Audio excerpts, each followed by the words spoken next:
Welcome back, folks, here on the Oh, wow, that was a horrible open. What the?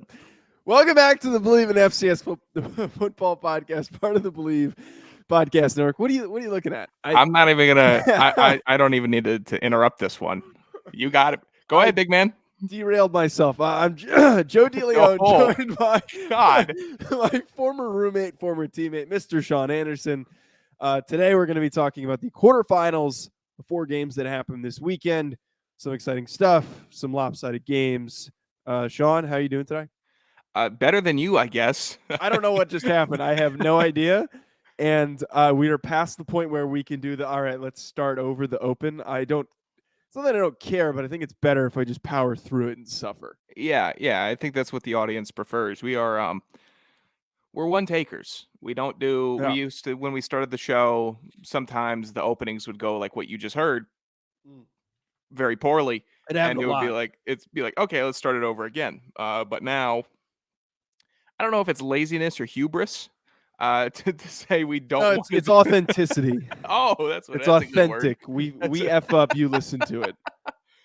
I didn't really. Okay, authentic. I'm fine with that word. Yeah, that was shocking to say the least in the first 23 seconds.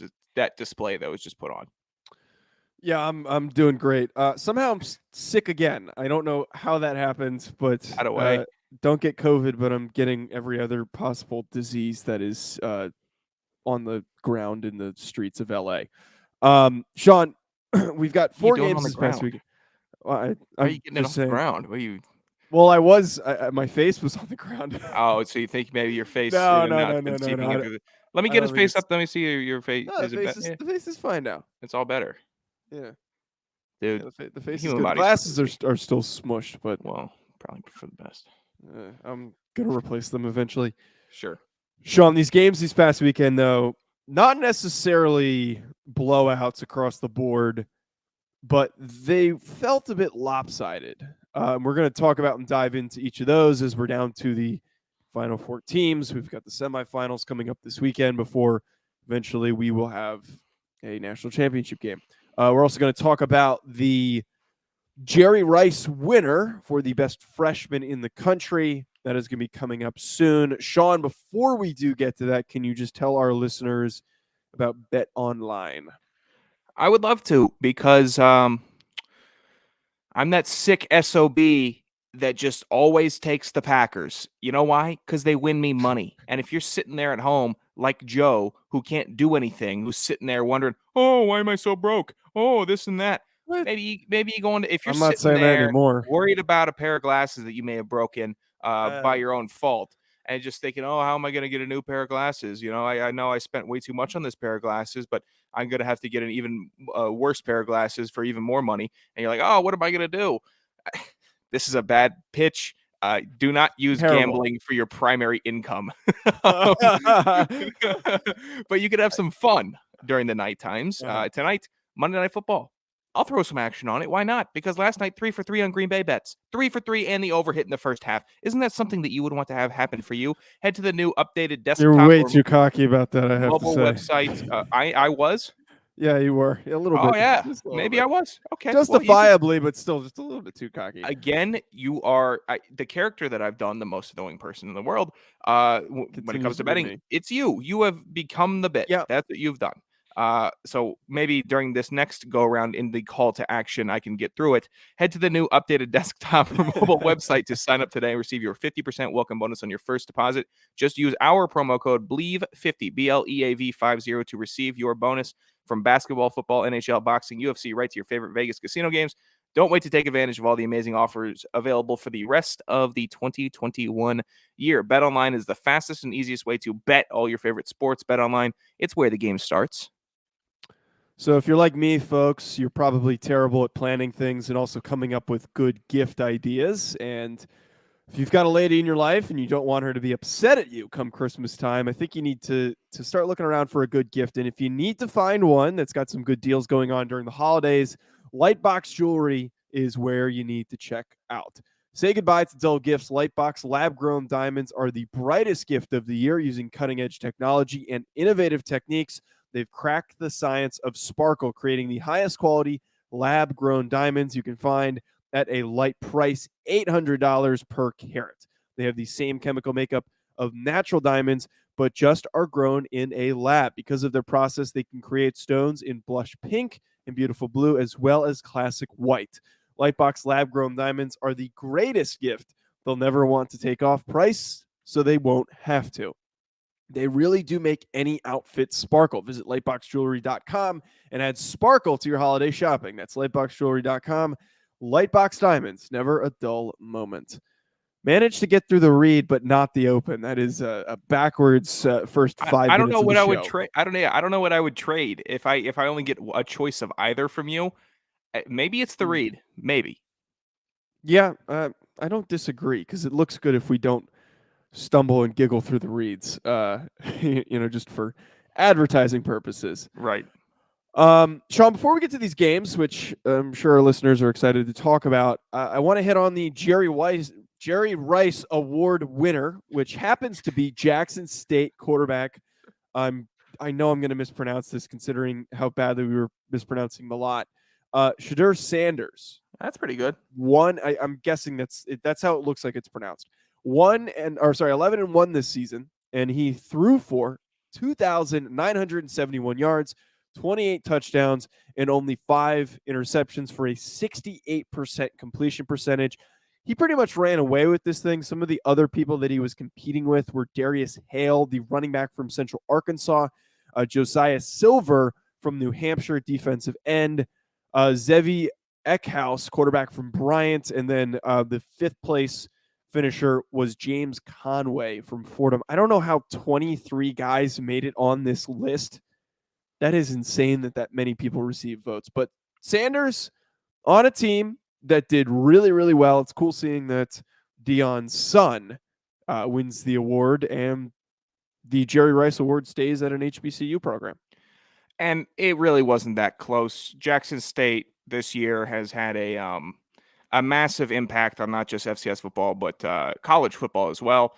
And we're seeing a revitalization of that aspect of college football, and specifically the FCS. So we're looking at it, and I think it's just a not a cultural change, because that sounds a little strong, but it's a dynamic change within the FCS realm. And you're like, wow, 2 years. And this is what we're looking at here. It that much of a change that quickly. How do you not give it to the kid that was running the whole team? So Sanders by a landslide, and maybe some other guys will pop up, and we'll hear something from a UNH fan. But really, you have to just tip your cap and say, "This is all you. You got it. You take it. You ran with it." Yeah, it's exciting too, seeing this program on the rise. And Sanders was a guy who was getting offers and recognition from SEC programs. Off the top of my head, I know that he had some interest from like South Carolina and schools like that. So the possibility for him to be at a big program or at an FBS program was there, and he chose to come and play for his dad. He chose to help develop a historic HBCU program that has put some guys into the NFL, and I think that Jackson State is going to continue to rise in terms of what they've done recently. I don't know. I'm not going to pretend I know what it would take for Jackson State to compete in the playoffs. I remember seeing that Deion was trying to or wants to make that happen, but I would really love to see them compete because honestly, I think they probably would have put up a better performance than Florida A&M did. They would have had some good attendance. I tell you what, they have. Dude, packed stadiums. They were getting like 48,000. That's nuts. Get them in the playoffs. Yeah. It's simple. I know. It's the Jag that we had on the Ivy Leagues a while ago, but not compete. No. Way different. But the Ivy Leagues are snobby, so that's a little bit different.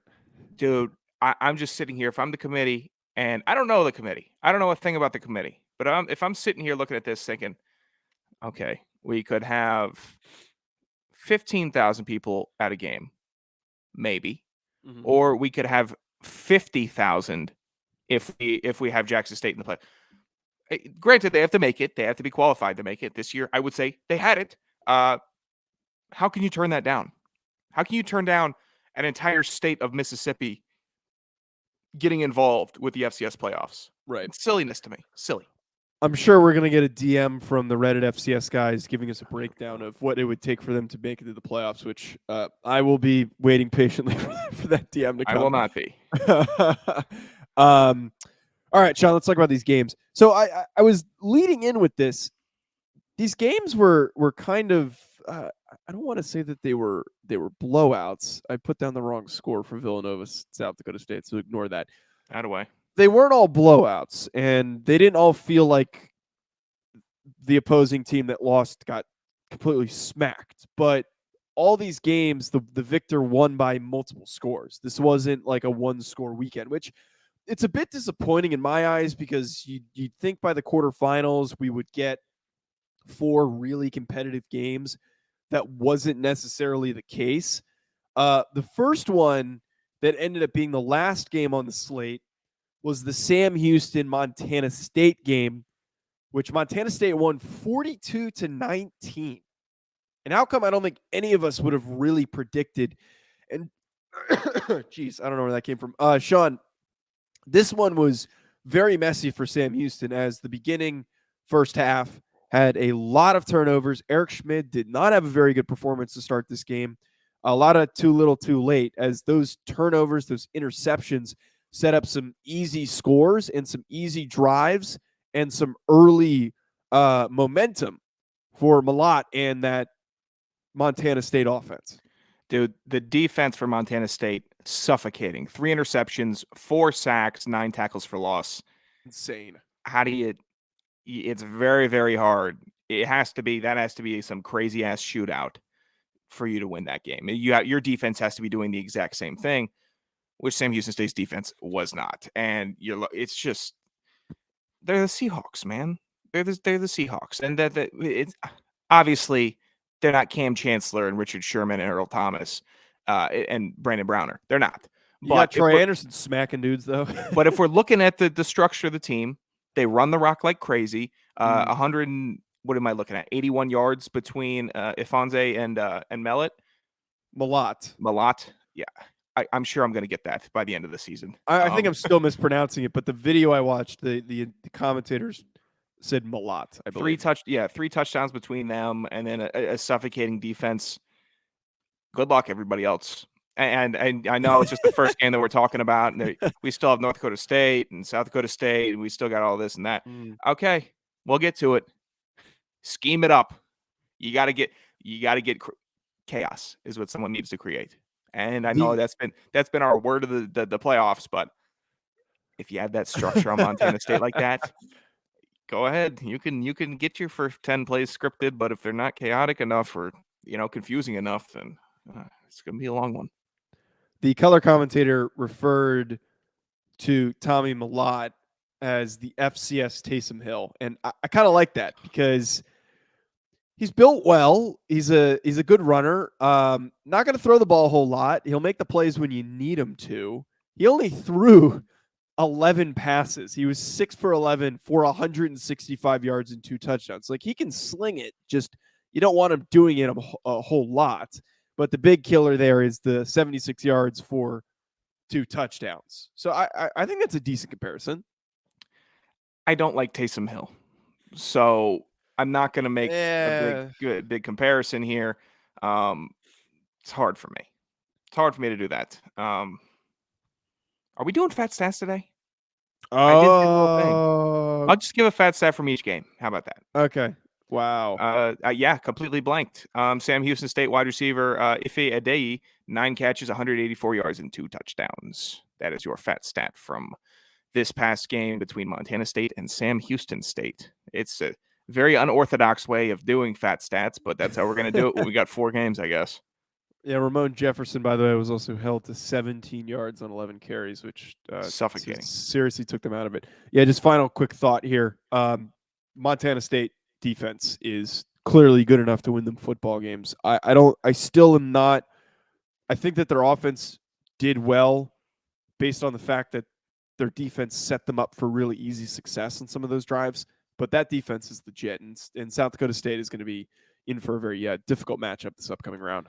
Oh yeah, no, it's going to be a bloodbath. That's a dog fight rather. Not Dog fight, bloodbath. so that's a little graphic for a Monday. Yeah, it's a Monday in the middle of the day when we're recording this. Sean, the next game, Villanova versus South Dakota State. South Dakota State prevails 35-21. This game was super back and forth in the beginning part of the game where we had multiple big shots, all these deep passes, Daniel Smith connecting with guys, Oladokin hitting guys over the top in the middle of the end zone. But towards the third quarter and the fourth quarter, South Dakota State started to pull away. They went on a 21-point run, and then some forced errors, a fumble, an interception by that Villanova offense kind of took them out of it. Pierre Strong Jr. went down early in this one, Sean, with a concussion, I believe, was what Sam Herder had reported on. But that doesn't even matter because Isaiah Davis is on a freaking tear right now. Completely took over this game, had himself a day rushing the football, multiple big runs, was a menace in the red zone and in goal line situations. So the two things that have always carried this South Dakota State team really helped them out in this one, which is their swarming, attacking defense and their run game. Yeah, I'll say this. On Oladokin's deeper touchdown pass, I believe the 39-yarder, he can flick it. That was very impressive. The way that's a confident throw to make. Yeah. Over the middle, deep ball, 39. I think it's the 39-yarder. I don't know, but it's not like a load back. You saw the Taylor Heineke play yesterday where he just put his all into it to get it 42 yards. Yeah. Oladokin kind of just like flicked it. It wasn't like that the Justin Herbert throw because that one was nutty, but it a little reminiscent. It's like the light version of that. I'm trying to think. Braylon Smith kind of flicks it also. That's Yeah. I'm trying to put a comparison to it. That was impressive. And then South Dakota State's like Pittsburgh, man. Like with their running backs, Pittsburgh is always going to draft good receivers, and then somehow South Dakota State's going to always have good running backs. And Isaiah Davis, 20 here, obvious fat stat here, 25 rushes, 174 yards, 3 touchdowns.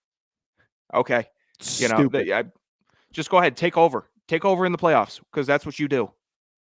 Keep taking over, keep running the rock. How did they find him? How do they find a guy to come in and fill in for Pierre Strong Jr., who's as good as Pierre Strong Jr.? So a lot of people think that he's better. He might be. Ryan Roberts, Mr. Friend of the show, he says that Davis is better, and Strong's a guy that we talk about here on the show that's going to get drafted highly. Dude, nuts! It's crazy. Good for them. If I'm a Jackrabbit fan, I'd be very excited for the next couple of years. Because that's something you can look forward to. Barring transfer.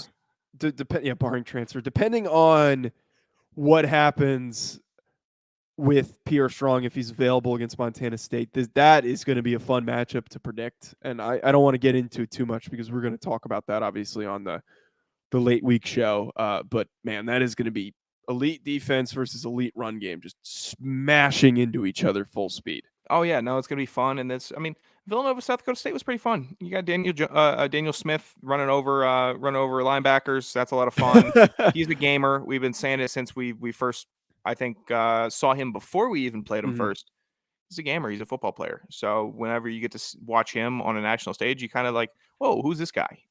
And that's who he is. He plays well and he plays hard and physical. So it's always fun to see that. But South Dakota State, just the better team. Their offensive line is it's too good. They're such strong caliber. Flipping to the other side of the bracket, Sean, we've got North Dakota State pretty handedly beating ETSU 27-3. ETSU's coach actually just announced he's stepping down and retiring. Congrats to him on the contributions to the ETSU program, helping bring it back to a level where it's competing for a championship. But this game played out, Sean, I think, as we expected, which was starting a little slow.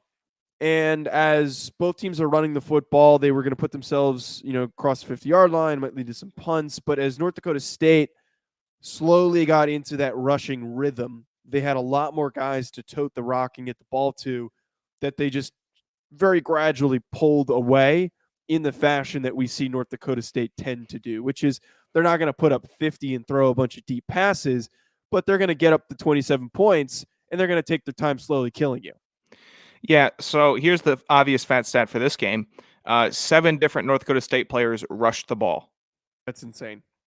Why? Why would you?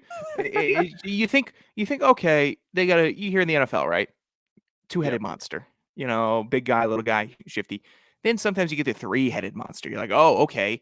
Like San Francisco, whatever they had Mostert, they had Coleman, and they had McKinnon. You're like, oh, this is a backfield, and New England's always been doing that also when they had Blunt and Michelle. I don't know if Michelle was there, but you know what I'm saying. James White was there, and that whole crew. You're like, 3 running backs. Oh, that's a true committee.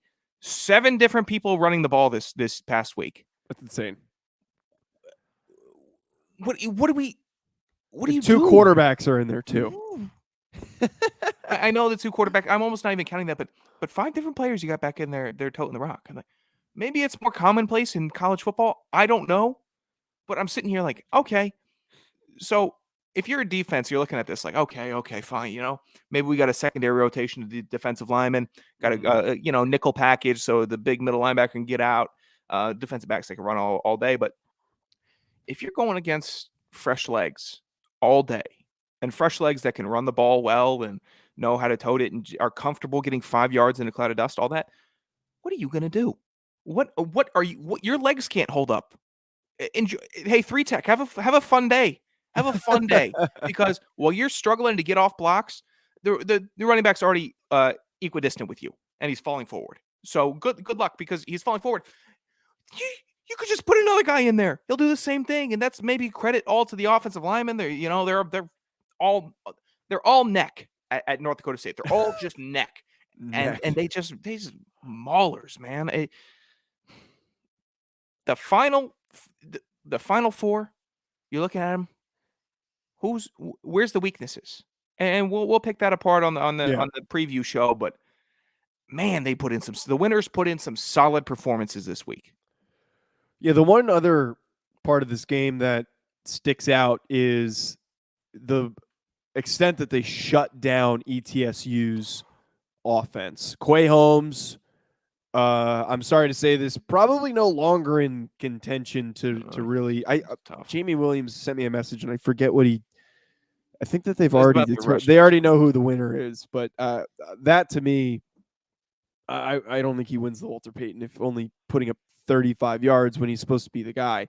They also couldn't throw the ball. 16 for 32 for 92 yards was Tyler Rydell's final stat line. So ugly performance offensively because North Dakota State completely shut them out from doing anything offensively. So that is scary for James Madison, who beat Montana 28-6. Again, not a game statistically and in the box score really looks like a blowout.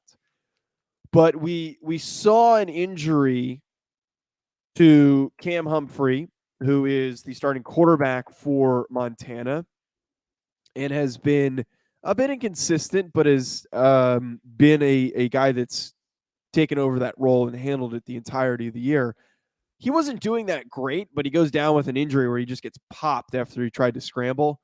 It looked pretty rough when he got hit, but they had full control. Same thing with North Dakota State. James Madison had full control, doing what they do, which is running the football. Cole Johnson had a nice day, 295 yards, but the rushing performance from Latrell Palmer is a big reason why they won.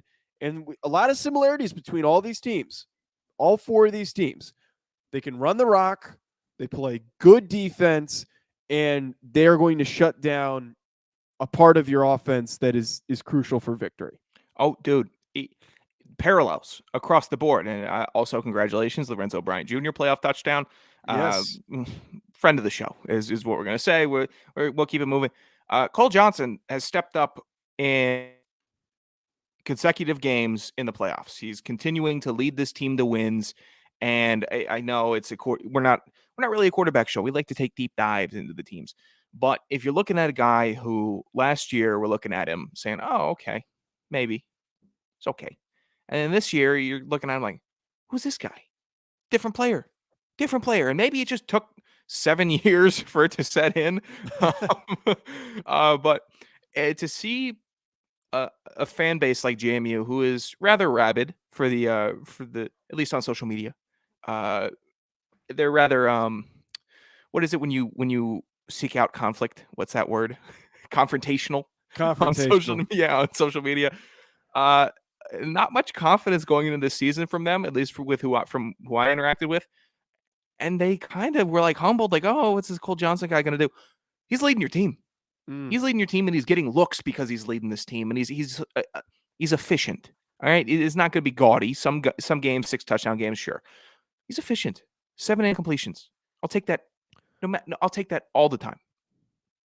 Yeah, when you've been only 7 incompletions. When you've been there for 9 years, I would hope that you're performing at that level. But no, Cole Johnson's been great. I found out from talking to somebody that he actually had some votes for the Walter Payton Award. That one I didn't 100% get. But no, it's interesting performance. Great game by James Madison. Again, we're talking parallels here.